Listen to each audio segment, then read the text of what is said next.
bit. Drunk in a bit when I came in this shit. I might earn on my sweatshirt like Tevin a bit. Straight up the rip.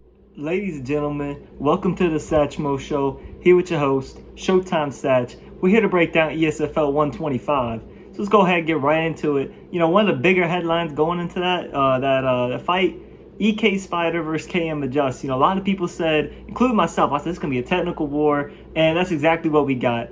Both of those guys went in there throwing some beautiful feints, throwing some great combinations, but at the end of the day, EK Spider had to jump in about every land between the two of them. You know, he was getting the better in every exchange. He ended up getting the knockout there against KMADJUST. A lot of people thought Just going to be a great prodigy. You know, he was the primetime champion, which, I mean, other than ESFL, that's the next best league you can be a champion in. It just wasn't enough to get it done, but I see some great things for Just. You know, it was a very tough opponent.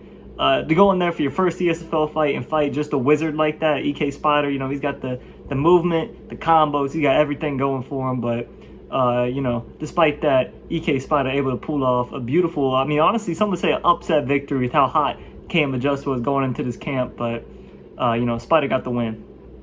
Moving on, Dirty Dave, he's coming off a loss in his last fight. I believe he was in a title eliminator match against Fadinator, if I'm not mistaken. He got the L on that one. He got back in the win column tonight. We went in, beat Hammer. Very big win for him. I'm sure it's going to elevate him right back to the title picture. Because, you know, everyone knows Dirty Dave's skill. He's not EK Spider on the feet. You know, he's not out there throwing feints. This man is very, fundamentally sound. He's like a Georges St. Pierre type fighter. He's a great wrestler. That's really what he showed off against Hammer. He's got some good striking. He's got enough striking to take the fight to the mats. You know, he's not a T4H member, just diving on legs and praying that, some way this fight goes to the ground. He can handle himself on the feet, but he's just not going to be doing that fancy, Israel Adesanya out there dancing on people.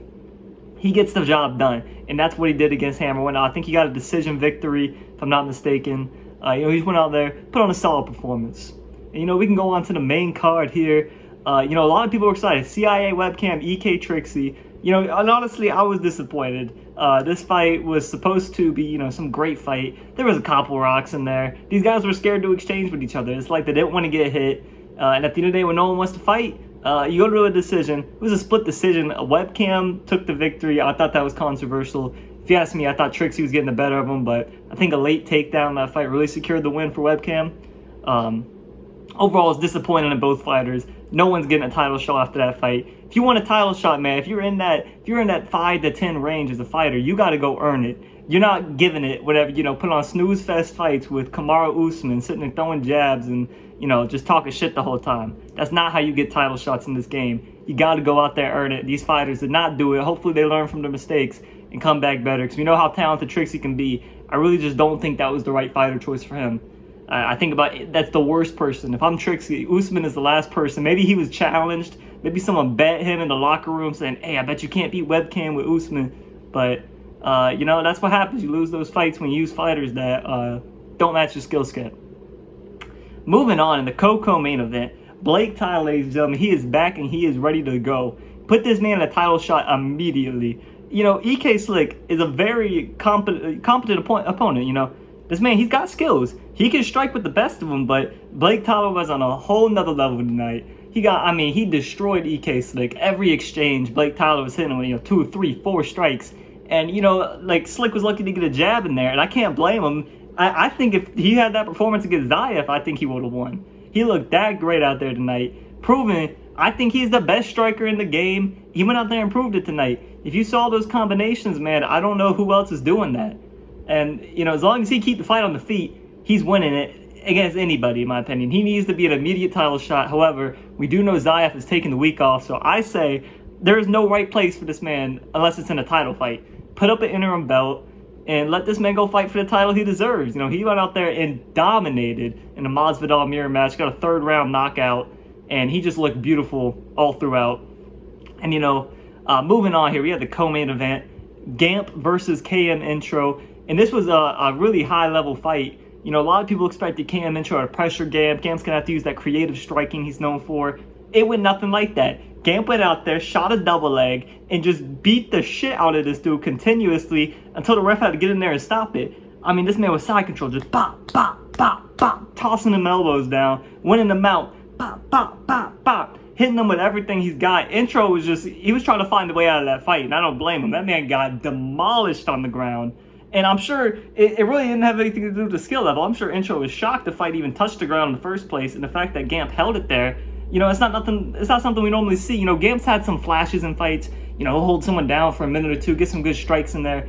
But this man went out there with a game plan. He wrote that shit down. He went out and executed, and he got a first round knockout. And, you know, if you ask me, Gamp versus Blake Tyler, I know they're campmates. They don't want to fight. Toughen that shit up, bro. Y'all are the two best fighters, and that someone's got to fight. Well, 2 out of the 3 best fighters, I should say, because we move on to the main event. And this kid, ZYAF, he might be 15, but he's got, like, ridiculous skills, man. I can't imagine when this man hits his fighting prime what the hell he's going to do. Because I think right now he could beat a bear. He went out there, and honestly, the fight didn't even look that... It was an off night for ZYAF, and he still was out there to get a second-round knockout. His head movement, a little slow. You know, he was getting hit a lot. Fat was able to break that block. And honestly, I thought Fat had a boxing advantage that fight. But ZYAF was landing some beautiful kicks to the body. I think at one point it was a jab and then a question mark kick to the head. Got Fat hurt.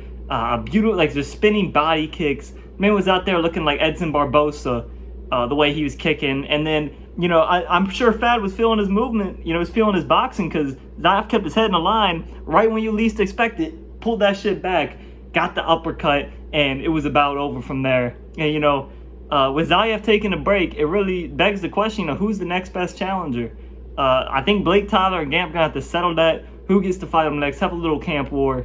I'm sure between those two guys, they know who the better one is in that matchup. But we're gonna have to find out on primetime television, ESFL 127. They haven't scheduled a fight yet, but I would be shocked if the committee puts any 2 fighters out there in the main event that isn't Gamp and Blake Tyler, because those kids are on a whole nother level compared to the rest of the field.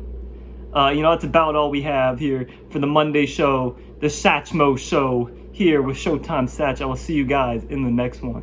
This is what they want, I'm the one. This is vintage from 1980 some. I'm the son of the pioneer.